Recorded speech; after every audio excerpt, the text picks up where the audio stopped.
मागच्या 2 दिवसापासून सुट्टी होती आणि 2 दिवस आम्ही फक्त आणि फक्त आराम केला. आराम करून करून आम्हाला एवढा कंटाळा आला.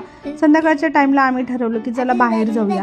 सध्या रसाचा ट्रेंड चालू आहे, त्यामुळे आम्ही विचार केला की चला आपण रस प्यायला जाऊया. मी रस पित नाही, त्याच्यामुळे मी असा विचार केला की मी मँगो ज्यूस घेणार. पण त्यांनी मला मँगो ज्यूस इतका घट्ट दिला होता की घरी आल्यानंतर माझे टॉन्सिल्स दुखायला लागले. तो लिटरली एवढा घट्ट होता की तो स्पूनने सुद्धा मला पिता येत नव्हता.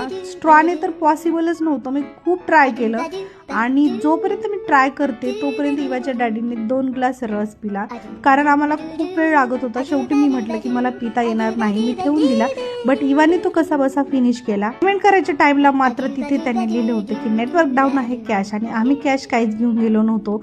कसं बसं मॅनेज केलं. घरी येतेवेळी आम्हाला एक आंब्याचं झाड दिसलं ज्याच्यावर खूप सारे आंबे लागले होते, पण ते आमच्या आवाक्याच्या बाहेर होते, कारण त्याच्यापर्यंत पोहोचणं आमच्यासाठी शक्य नव्हतं. घरी जातेवेळी नारळ पाणी घेऊन गेलो आणि असा होता आमचा दिवस. सुट्टीचा दिवस आम्ही फक्त टाइमपास करतो आणि जेव्हा स्कूल किंवा ऑफिस सुरू होतं तेव्हा घाई गडबड करतो. बाय.